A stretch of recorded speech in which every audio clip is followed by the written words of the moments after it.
This morning I want to speak on a topic: keeping our hearts pure.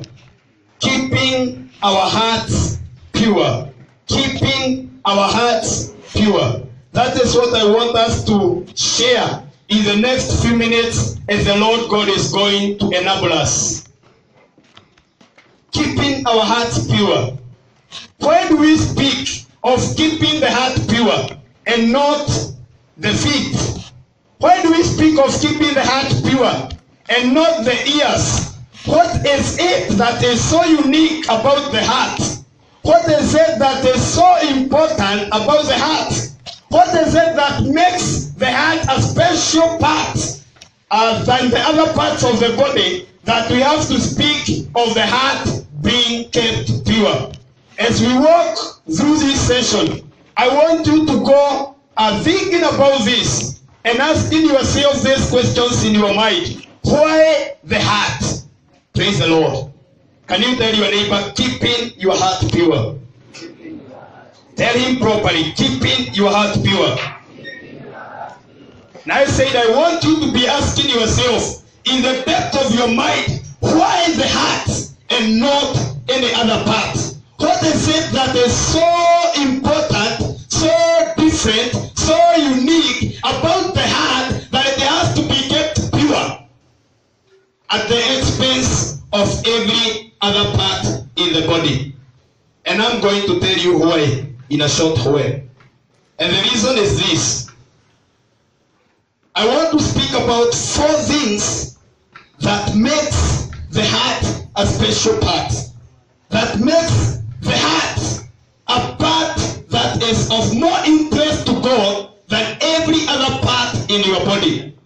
And number 1 thing that I'm going to speak about the heart is that the heart carries the intellect of the man. The heart carries the intellect of the man. The heart is the center of understanding. Praise the Lord. Praise the Lord. The heart is the center of understanding. And that's why we are speaking of keeping this heart pure. That is why we are speaking of keeping this vessel pure above every other vessel. Because everything else that rotates in our minds, everything else that happens in our lives, everything else that takes place in our day-to-day activities starts and originates from the heart, including the words we speak. Let's turn our Bibles to the book of Psalms, chapter 119, verse number 33. Psalms chapter 119 and verse number 33. And hear what the word of God says. This is what David said. Teach me, O Lord, the way of thy statutes. I said Psalms 119. Psalms 119, verse number 33. Teach me, O Lord, the way of thy statutes, and I will keep it to the end. Give me understanding, that I may keep thy law and observe it with my whole heart. Give me understanding, that I may keep thy law and observe it with my whole heart. This man is talking to God and is making a special prayer before the Lord, and is telling God, teach me thy ways that I may know them. Teach me thy ways that I may walk according to them. Teach me thy ways that I may follow the paths of your commandments. And then he goes ahead to say that, Lord, I know that the understanding of thy law can only be kept in your heart. And that is why he's telling God, give me understanding. Give me understanding that I may keep thy law in my heart. One of the things that makes the heart a vessel that needs to be considered pure is because it is the center of understanding. The other thing is that the heart carries the emotions. It is the seat of affection for every man. The heart is what determines whether you will stay in sorrow in a given particular time. The heart is what determines whether you shall have joy. Because from the heart is where everything in your body is ordered. When somebody wrongs you, the part that gets affected is the heart. When somebody pleases you, the part that gets affected is the heart. Therefore, this is the seat of the emotions. And that's why Solomon would say in the book of Proverbs chapter 23 and verse number 7, that as a man thinketh, so he is. Because you are the one who determines how you want yourself to be. Even if somebody hurts you, that is not a guarantee that you need to be irritated. You can choose to still be joyful, even when there is no reason to have joy. You can choose to be hopeful, even when there is no reason to hope. You can choose to celebrate, even when people are looking at you and they think you should be mourning. Why? Because you are the one that is taking the full charge of the seat of your emotions. And the seat of your emotions is the heart. It is the directive of every affection. It is the one that determines how you even live with others. It is the center of emotions. And the other thing is that the heart determines the power of a man. The heart determines the power of a man. Praise the Lord. The heart determines the power of a man. That is why it needs to be kept pure. It is in the heart that the Lord checks, that the Lord looks, and then determines that this man needs to be taken to a certain level. This man needs to be promoted to a certain level, needs to be taken to a certain glory. Why? Because the Bible in the book of Jeremiah, chapter number 17 and verse number 9 and 10, the Bible says this, that the heart is deceitful, the heart is corrupt. More than any other part, the heart is corrupt. Praise the Lord. The heart can deceive you. The heart can cause you to live in sorrow. The heart can cause you to look at yourself and despise yourself. The heart can cause you to live a life of mourning because it is deceitful, especially if not taken good care of. But thank God for verse number 10, which says that the Lord looks into the heart and searches the mind and rewards every man according to his ways. Kumbe, the heart is also a center of judgment. Praise the Lord. Before the Lord passes any judgment whatsoever, before the Lord presents any judgment about you, before the Lord says what kind of a person you are, he first checks into the heart. No wonder he looked at David and said, I have found a man after my own heart. Why did God say a man after my own feet? Why did God say a man after my own mind? Because he checked into the heart. He knows the heart is the center of everything. And even his heart is the center of everything. So when he looked at that man called David and he saw how he's doing his things, the Lord got pleased with him and he saw a man with a heart like his. Praise the Lord. The heart. Tell your neighbor, keeping your heart pure. Keeping your heart pure. I understand that the theme of our weekend challenge is choosing our friends wisely. Now I want to connect these two things. How to keep pure with your friends. How to maintain purity even when you have friends. And that calls for you making sure that the kind of friends that you select in your life are people who are going in the direction that you are going. Are people who are following the direction that you are following. Are people who have a vision similar to the vision that you have. Praise the Lord.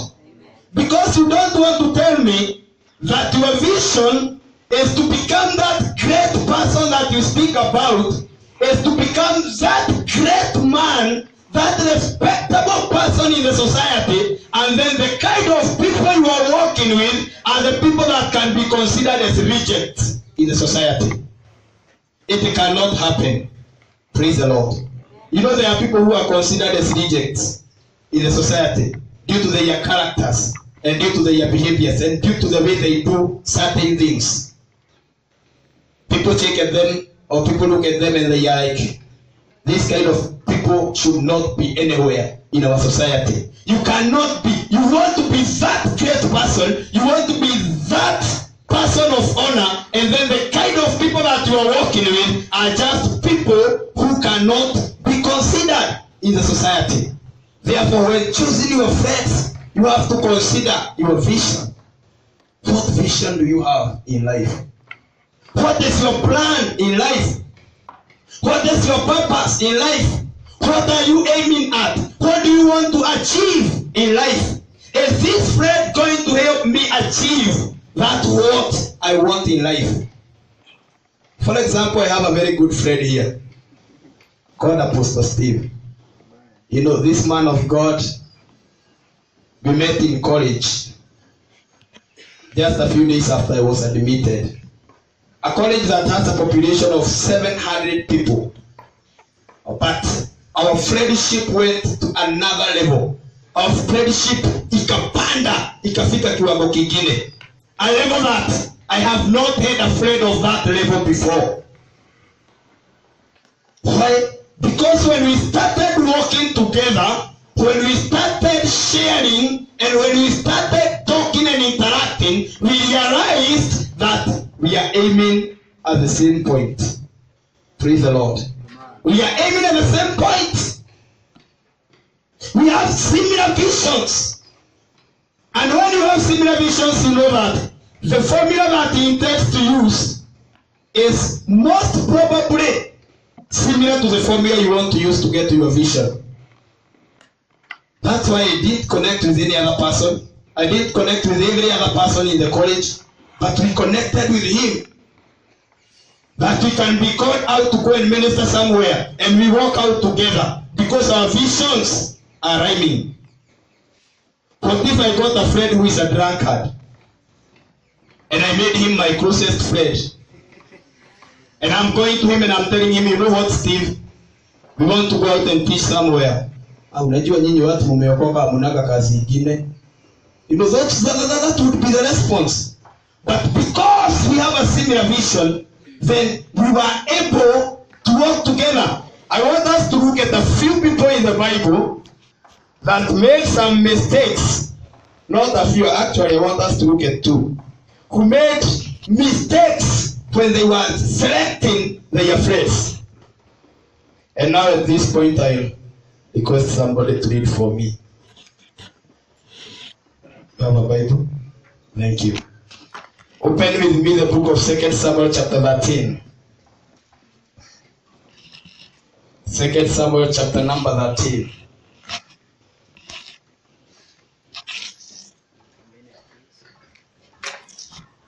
Second Samuel chapter number 13, verse number 1 down to where I will tell you.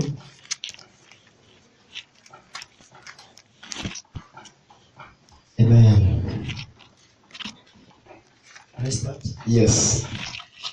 In the course of time, Amnon, son of David, fell in love with Tamar, the beautiful sister of Absalom, son of David. Amnon became so obsessed with his sister Tamar that he made himself ill. She was a virgin, and it seemed impossible for him to do anything to her. Just listen to that. Just wait a minute. Just listen to that. Because I want us to follow what is going on. The Bible is speaking of this man called Amnon. Amnon was the first born child of King David. Amnon, or King David, had several other wives. And with another wife, Amnon, David had a daughter called Tamar. Therefore, Tamar and Amnon were step sister and brother. Isn't it?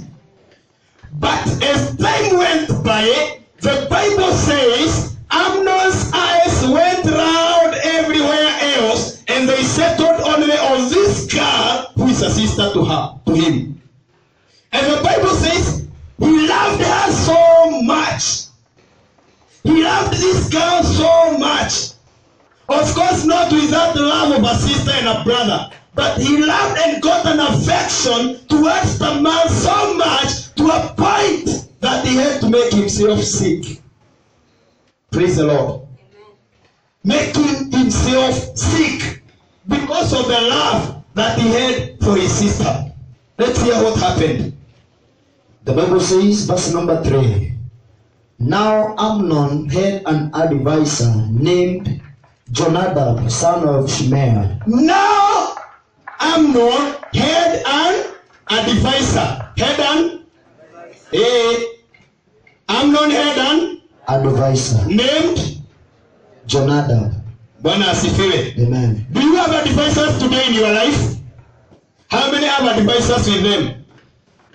Unakuwaga na advisor kwa maisha yako? Other versions of the Bible would say Amnon had a friend who was called Jonadab. And the most fortunate thing is that apart from being a friend, he was a cousin. Praise the Lord. So he had an advisor. Let us use the word in that version. Amnon had an advisor. The problem is not whether you have an advisor or not. The problem is not how many advisors you have. But the problem is what kind of an advisor do you have? Praise the Lord. Amen. Ask your friend, what kind of an advisor do you have? Amekujibu aje?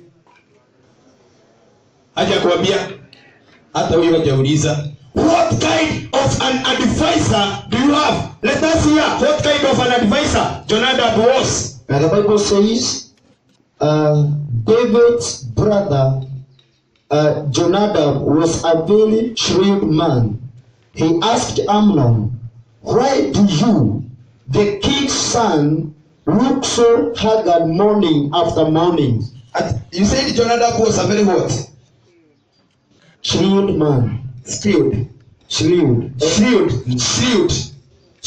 Your version says he was?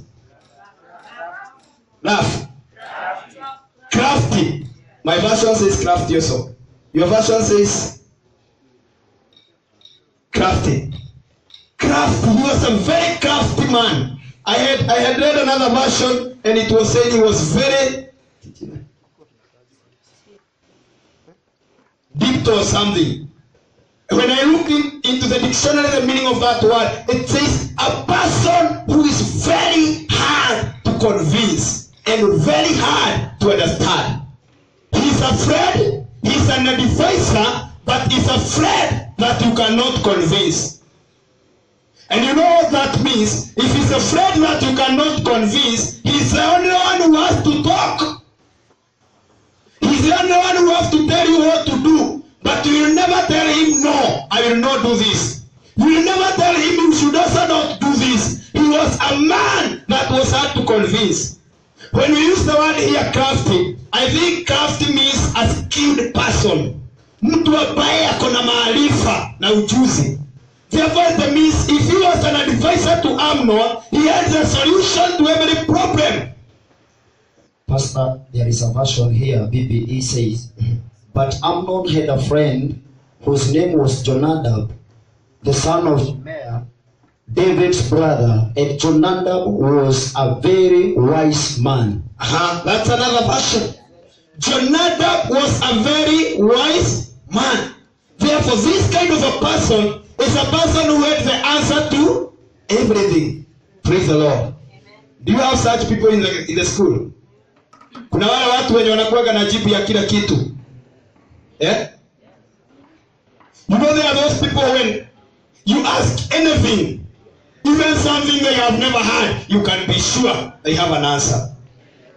Jonadab was that kind of a person. The Bible says that he was crafty. Let's hear what happened. And the Bible says, verse number, that verse, Amnon said to him, I'm in love with Tamar, my brother Absalom's sister. Go to bed and pretend to be ill. Jonadab said, when your father comes to see you, say to him, I would like my sister Tamar to come and give me something to eat. Let her prepare the food in my sight, so that I may watch her and then eat it from her hand. Just listen to that. An advisor, afraid.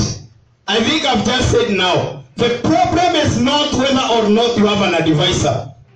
The problem is not how many advisors you have, but the problem is what kind of an advisor. Can you ask your friend again, what kind of an advisor do you have?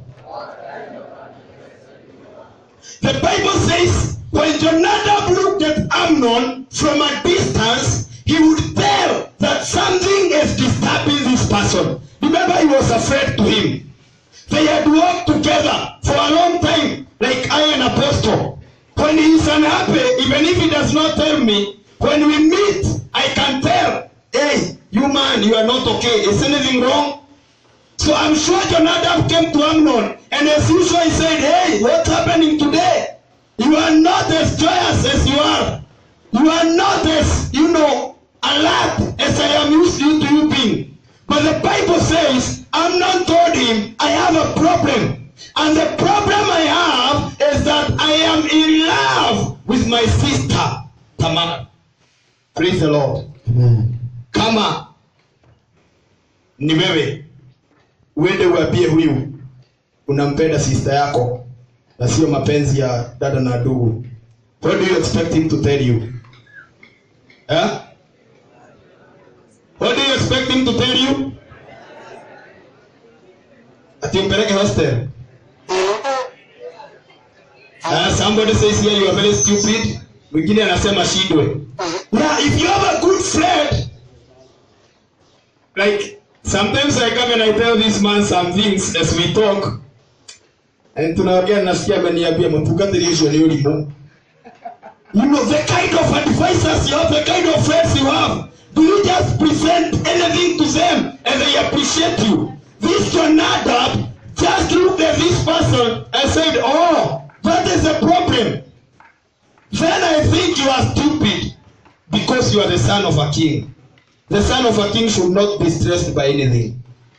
Just go to bed, pretend that you are very ill, and if your father comes to see you, then you tell him, you don't want any medicine.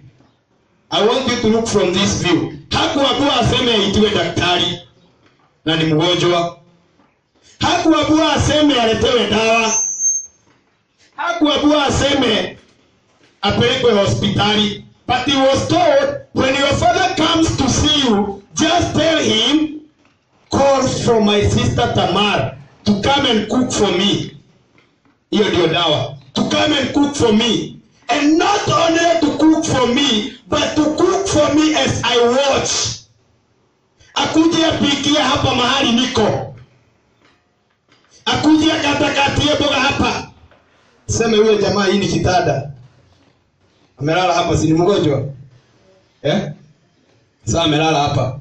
Sasa yeye anataka itayarishiwe hapa. Hataki itayarishiwe jikoni. He wants kama ni boga zikatiwe, kama ni ugali ipikiwe. He wants to watch every movement of Tamar as she's preparing the food, and even goes to another extent, and after preparing the food and the meal is ready, then let her come and feed me on my bed. I want to eat it from her hands. Praise the Lord. Ameambiwa that is the best thing to do.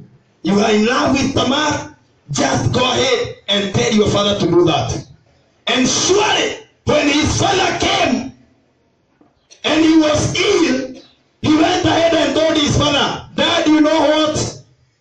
It's true I'm ill, but please go and tell Tamar to come and cook for me. And cook as I watch. Juu alisema akisema apikiwe huko nje, yakeleta tu chakula.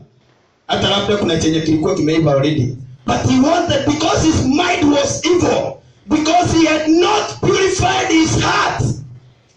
Praise the Lord. Can you tell your neighbor, keep your heart pure? Because he had not purified his heart and had not kept his heart pure, his mind was just focused on doing what was wrong. I will continue to hear whether there is something else. The Bible says in verse number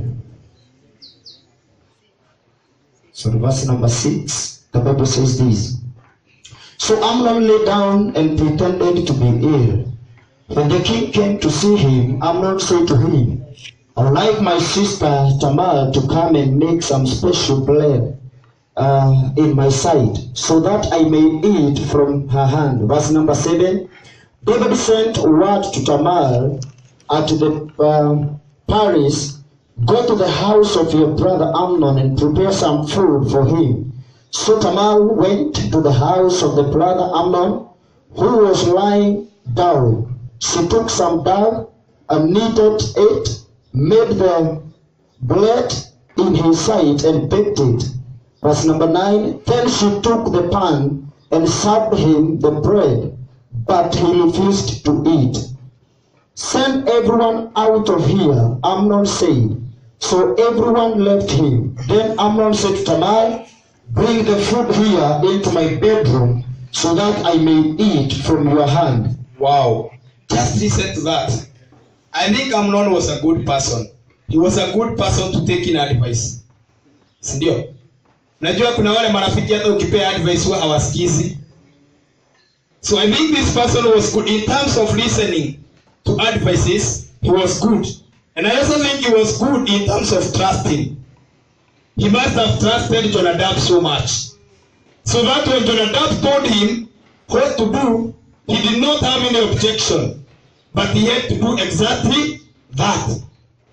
Did you know that today in the life we are living, there are people who can mess your destiny just because you are trying to make them happy? Did you know that? Yeah. There are people who can mess your destiny just because you want to keep them happy.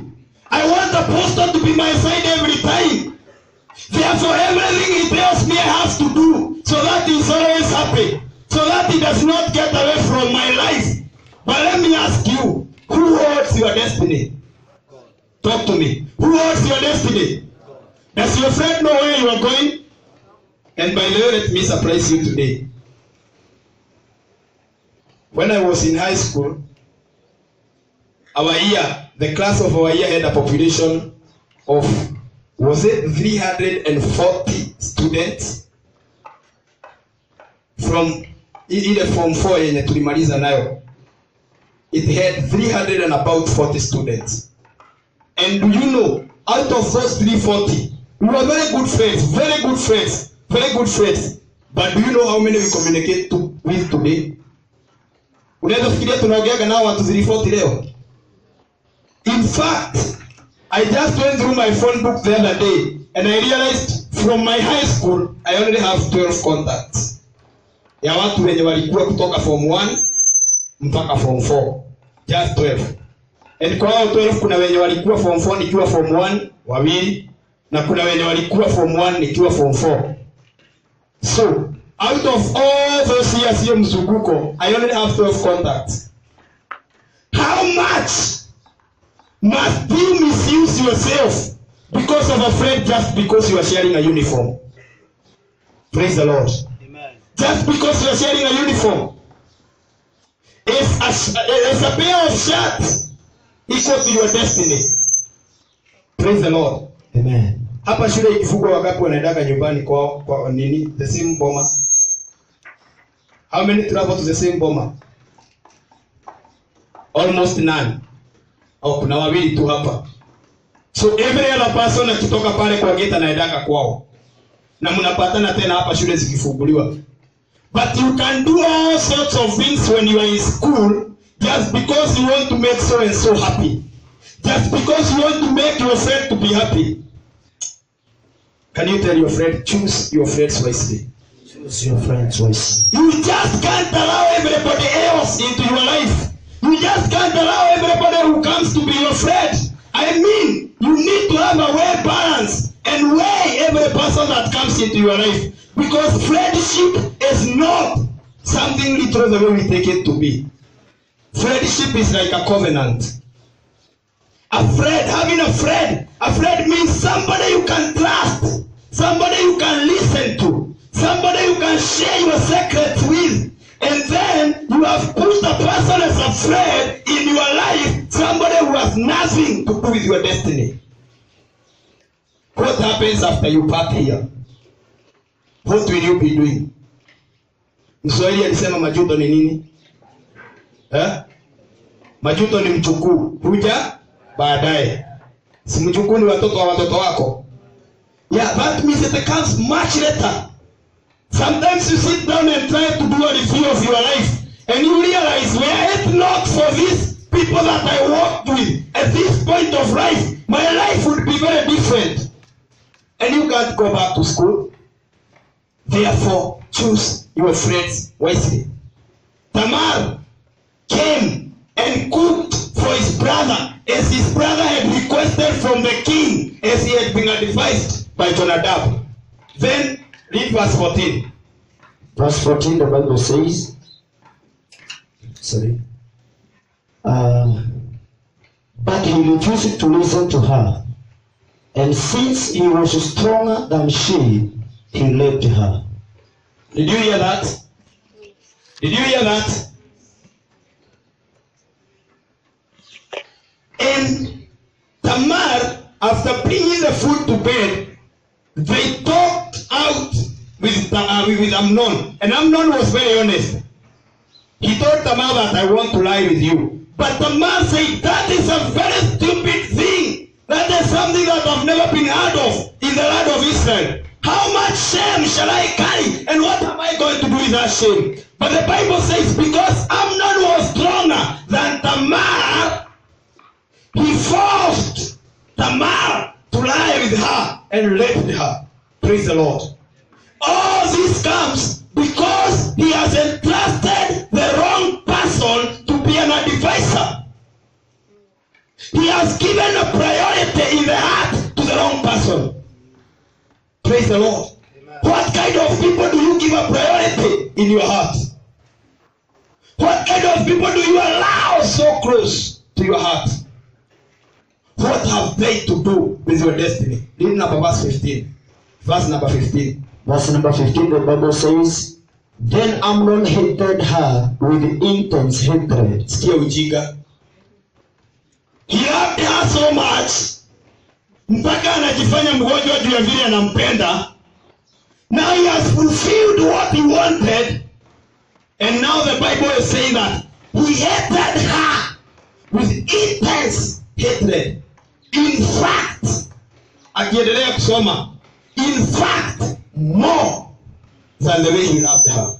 In fact, he hated her more than he had loved her. Amnon said to her, get up and get out. Praise the Lord. Let me ask you, when Jonadab gave Amnon the advice, and when he told him what to do, did he tell him the end results? Hello? No. Did he tell him the end results? No. Did he tell him what would be expected at the end of it? But see what has happened now. He has fulfilled his mission and he has obeyed his advisors' word. But look, now he has done an abomination, and more to it, even the affection that was driving him to her has been completely washed away. Now he's hating her more than he had loved her. Mazao ya matendo. Kuna mtu hapa amesema saa hii, enjoy your youth. It's very good to enjoy your youth. After all, you are already a youth for once. Once you pass that stage, you will never be a youth again. But as you enjoy your youth, it is very important to know that not everything that is acceptable. The Bible says everything is permitted, but not everything is beneficial. So enjoy your youth, but know that at the end of the day there is a judgment.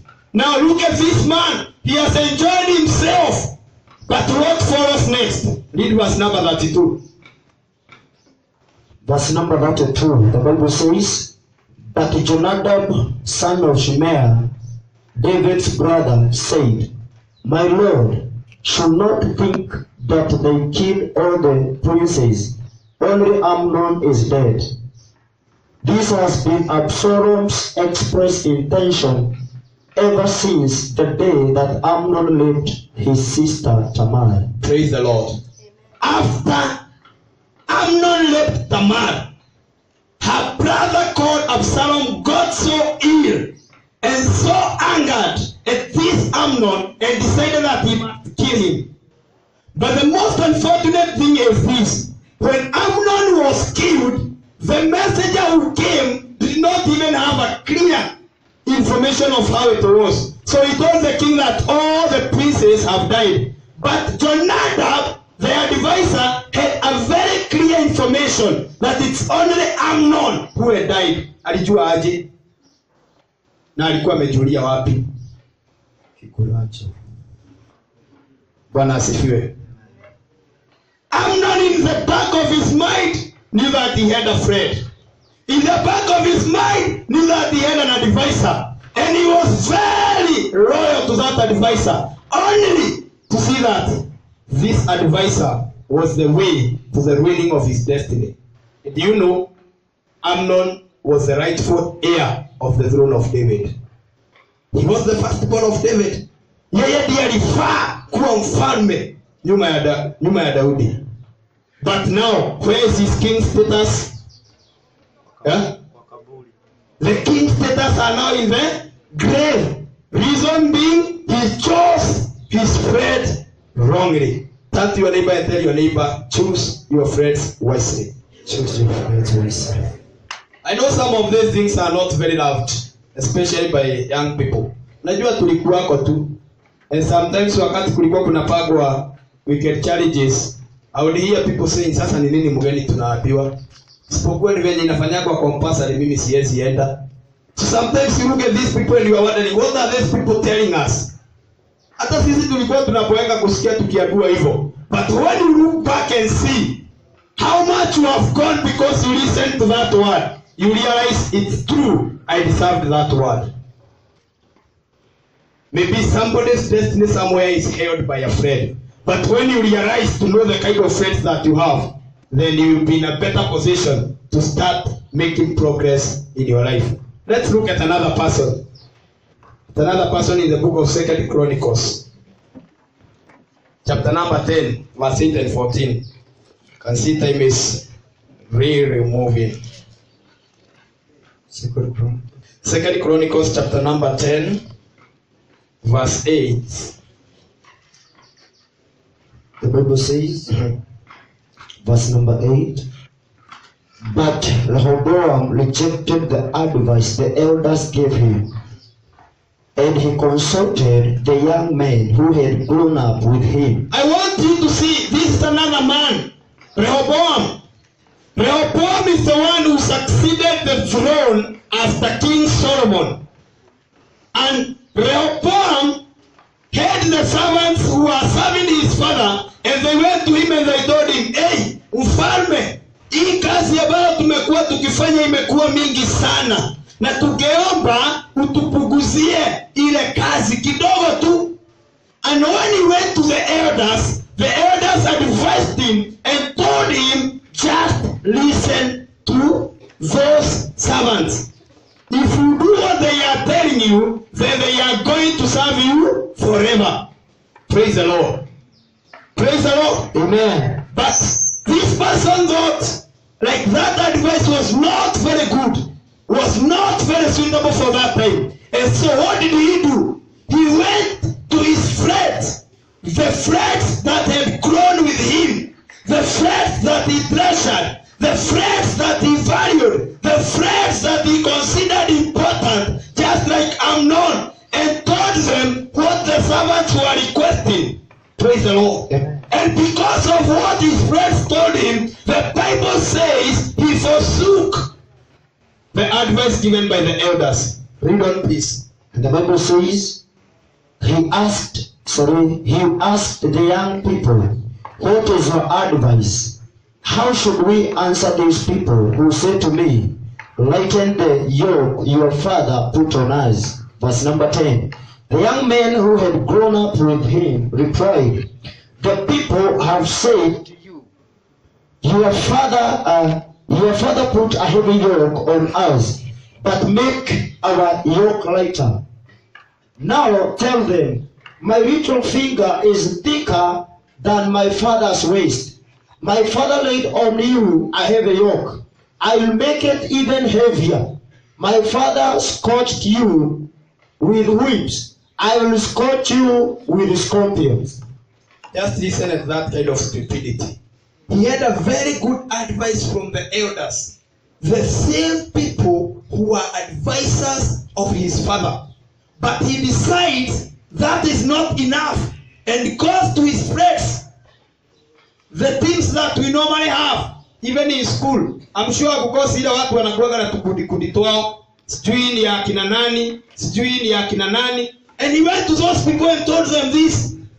What do I tell those people? And he said, tell them, even my father was a bit merciful. I'm going to make it even heavy for you. I don't want us to read on because it's a long story. But these were the end results. The end results were the kingdom broke up.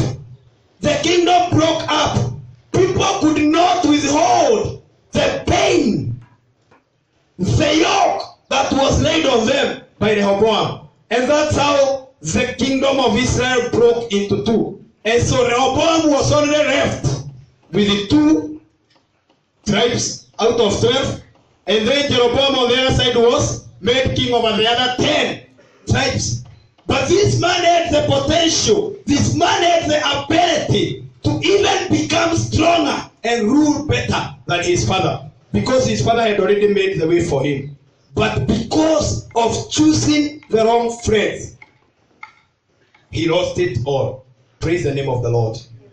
Can you tell your neighbor, choose your friends wisely? Choose your friends wisely. Yeah, Rehoboam lost it all because of choosing his friends wrongly. Today you could be choosing friends of your too. But let me tell you this. It is very important to know the kind of friends that you are choosing. Are they helping you to walk in a pure heart? Are they helping you to glorify the Lord? I don't want to dwell so much on that because I can see our time is really running fast. But why should we have a pure heart? Even as we get friends in our lives. Yesterday as we were starting, the preacher said this. Ili uweze kuingia pahali patakatifu pa Bwana, lazima ukuwe na utakatifu. And he quoted the word in the book of Psalms, chapter 24, verse number 3 and 4, where the Bible says, who can ascend in the holy mountain of the Lord? And the Bible says, only the one who is clean and pure. 2 Timothy chapter 2 verse 22, if any vessel cleanses itself, then it is going to be used for a noble use. Why must we keep ourselves pure? Why must we choose friends who are going to help us to keep pure? Because at the end of the day, we want to ascend at the throne of God. And only the pure shall ascend to the throne of God. At the end of the day, we want to be used as vessels of honor in the house of God. And if you have wrong friends in life, they will not help you to maintain purity. They will not help you to keep your heart pure. Hebrews chapter number 10 and verse number 22. The Bible says, with the genuineness of your heart, with the genuineness of your heart, sprinkle or have your bodies cleansed by sprinkling with clean water. I mean, we have got to walk in ultimate purity, in ultimate cleanliness, so that we can touch the heart of God. The reason why we miss the mark, the reason why sometimes we don't walk the way God wants us to walk, the reason why sometimes we are not used of God the way He desires, is because we have spots of stains in our hearts. Can you tell your neighbor, keep your heart pure? Keep your heart pure. Most of the times we have a lot of stains in our hearts. And those stains are brought about by the people that we are allowing in our lives. What are they depositing in your heart? What are they depositing in your soul? What are they depositing in your spirit? Are they helping you to connect with God better? Are they helping you to get to another level? Academically, spiritually, and even in physical issues. The kind of faith that you push into your life. Just read for us Romans chapter 12, verse number 9 and 10, please. Romans chapter number 12.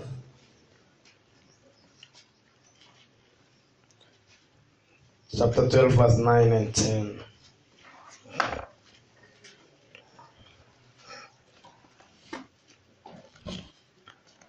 Romans 12, verse number 9 and 10. Thank you. Let love be genuine. Hate what is evil. Hold fast to what is good.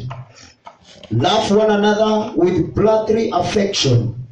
Outdo one another in showing honor. Praise the Lord. Amen. You can only make genuine love, or rather, you can only have genuine love, or be genuinely in love with those people who are surrounding you, if only you have purity in your heart.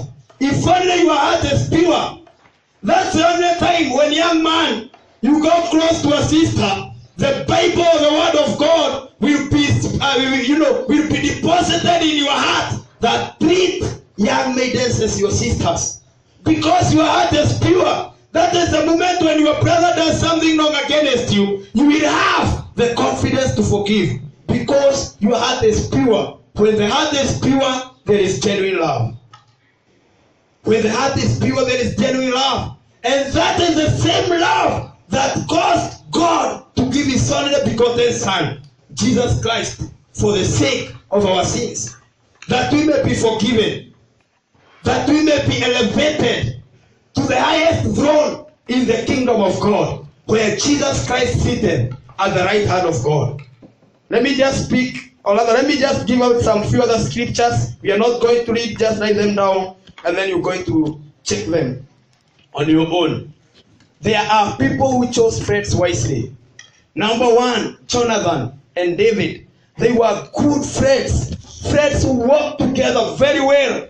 1 Samuel chapter 18, verse number 3 and 4. The Bible says they even made a covenant together to be friends forever, to be genuine to each other, to love each other without hypocrisy. And 1 Samuel chapter number 19, if you read verse 1 to 7, we see that when King Saul was planning to kill David, because of the power of their friendship, he had to go and tell David, my friend, my dad is about to kill you. Please go and hide.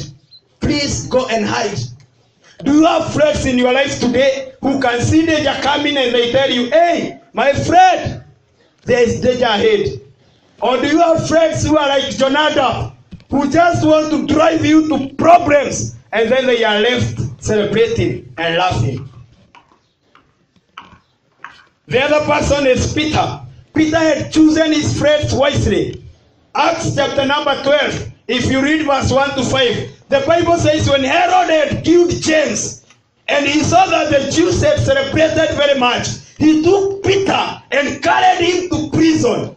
And he was planning to bring him to the people also, so that he can kill him. But the Bible says the friends of Peter had hid themselves in a house and had locked themselves in and were praying for Peter.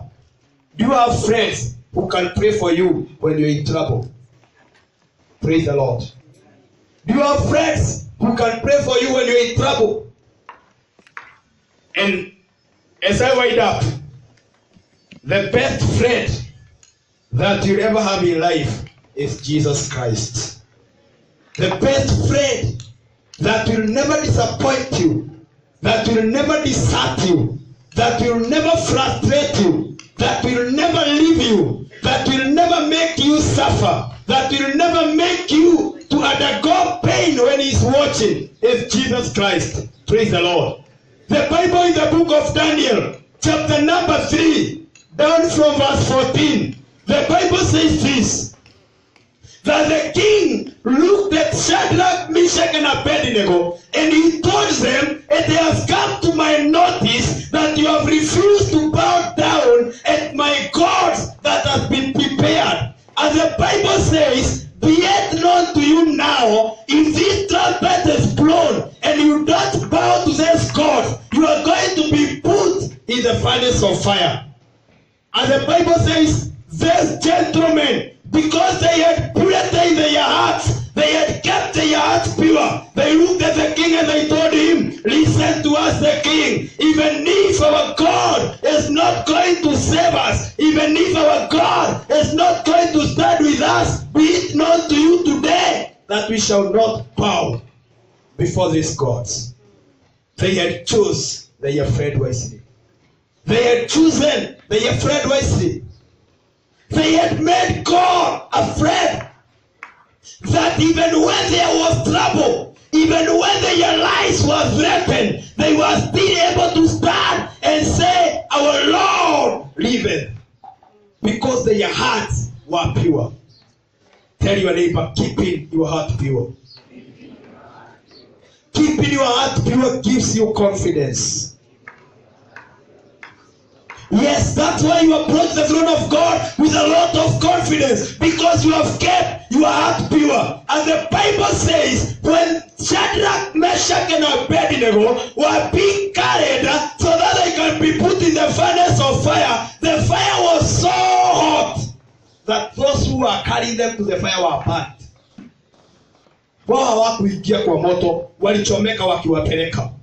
But because they had chosen a good friend, when they got into the fire, they started praising God. They started glorifying God. They started telling God, Lord God, you are our friend. We cannot compare you with anything. Lord God, you are our friend. You have taught us you are lost. We have kept them in our hearts. We cannot change because we have decided to make you a friend. And the Bible says, as they were continuing dancing in the fire, the friend that they were calling appeared to them, the fourth man. Praise the Lord. The friend who will never leave you alone. The friend who will be carrying burdens with you. The friend who will be going with you in every circumstance of your life. That is Jesus Christ, the fourth man. Amen. He's the only person that can help you to choose your friends wisely if you make him the first friend of your life. He is the order of your destiny. The Bible says in the book of Revelation, chapter 22 and verse number 13, he is the Alpha and the Omega, the end and the beginning. The Bible in the book of John, chapter number 1, says that in the beginning there was the Word, and the Word was with God, and the Word was God, and nothing without him was created. And that word was Jesus Christ, the friend we are speaking about today. When you accept him as a friend in your heart, he gets settled in your heart and makes a permanent tent in your heart and walks with you and guides you and teaches you. He is the right advisor. He will never give you the wrong counsel. Amen. Because he does not want your life to be ruined. Praise the name of the Lord. Amen. As you choose your friends, my brothers, the first friend that you should have in your life is Jesus Christ. It doesn't matter how many other friends you have. It doesn't matter how good they are to you. It doesn't matter what good things they do to you. It doesn't matter how pleasant they are to you. But the truth is this, if you don't have Jesus Christ as a friend in your life, hiyo urafiki ni ya hapa tu mpaka kaburini. After you get to the grave, that friendship comes to an end. But the friendship of Jesus Christ is everlasting. It is forever and ever. In this life and in the next world, we shall live to be friends with him. Tuinuke kwa miguu yetu katika jina la Yesu. Thank you, Jesus. Lord, we give you praise. Thank you, Holy Spirit of God. Everlasting Master, you are highly lifted up. I give you praise and I give you honor. Oh, thank you, Jesus. I don't know whether you are there in our midst and you have heard the word of God today and you are telling God, for sure, Father, you are the only one that knows my destiny. For sure, you are the only one that has the key to my destiny. For sure, you are the only good friend that can stand with me in every circumstance and in every situation of life. And you are telling God, I may be having the wrong friends in life, but from today I just want to have you as my friend. From today I want to give you the first priority in my heart. You are here, you are not born again, and you are saying, today, Lord, I want to give my life to you. Today, Lord, I want to give myself to you. Today, Lord, I want to make you my friend. Today, Lord, I want to entrust my heart to you. Just lift up your hand. You are here, you are not born again. Not everyone. You are here, you are not born again. And you are telling God, today I want you to get into my heart. If your heart is up, just come to the front, please. Kama umeinua mkono wako kuja hapa mbele katika jina la Yesu. Take a bold step of faith, come to the front. Thank you, Jesus. Thank you, Lord. You are telling God, I want you to be my friend. I want you to be my best friend. I want you to walk with me. I want to guide me. I want you to help me to choose my friends. And you are telling God, today I give my life to you. You are not born again. You have never given your life to Christ. Or at one point of life, you gave your life to Christ and you backslided. And you are telling God, today is my day. This morning is my day. I want to give my life to you. I want to be refreshed. I want to have you as my mentor. I want to have you as my advisor. Oh, Jesus, we give you praise. Kama umebaki pale, tafadhali tokea tukaombe pamoja. I can feel the presence of God in this place in such a mighty way. Lord, we exalt you. Lord, we honor you. Thank you, King of Kings. Thank you, everlasting Lord. You are still remaining there. You are still remaining there. And you are telling God, today is my day. Today is my day. Today is my day of salvation. Today is my day of choosing the right friend. Today is my day of running to the right direction. Of starting making the right decisions. Today is my day of receiving the right cancer. Oh, Jesus, we love you. Are you still there and you are coming? Please, if you are still there, come. When you hear the word of God, don't harden your heart. When you hear the voice of God, don't harden your heart. This is the appointed time of salvation. This is the appointed time of salvation. The Bible in the book of 2 Corinthians chapter number 6. And verse number 2, the Bible says, this is the appointed time of salvation. My brother, you are there and you are saying, Lord, I want to give you my life today. Lord, I want to make you my friend. Thank you, brother. Thank you. Keep coming. Keep coming. Thank you. Thank you. Thank you. Thank you, Jesus. You are still there. I can feel there are still somebody that is left behind. You are there and you are telling God, Lord, I want you to carry away the sorrows of my heart. I want you to be my friend. Thank you, brother. Thank you. Thank you. Lord, we give you praise. There is somebody somewhere there behind. That is why I'm standing on this side. You are telling God, today, Lord, I want you to carry my soul. Thank you, brother. Thank you. God bless you. God bless you. Thank you, Jesus. Let's celebrate the Lord. Thank you, Jesus. Thank you, Lord. It was for this reason that Jesus Christ was given on the cross. It was for this reason that Jesus had to leave his throne in heaven. It was for this reason that Jesus did not see the loyalty that he had been taken with and came on earth and gave his life as a lamb and was sacrificed once and for all. My brother, if you are still there, there is no other sacrifice that is expected to be done for you to be born again. Jesus Christ gave a sacrifice that was once and full time. I thank God for these dear ones who have come and that want to receive Christ. Tuinue tu mikono yetu mbele za Bwana. Wale tuko hapa mbele tuinue mikono yetu. Wale tuko huko nyuma tuinue mikono yetu tuwaelekezee. And just say a word to God and tell God that these ones are going to start farming salvation. My dear brethren, please just come behind them and say a word with them. Come, please. Yes. Come.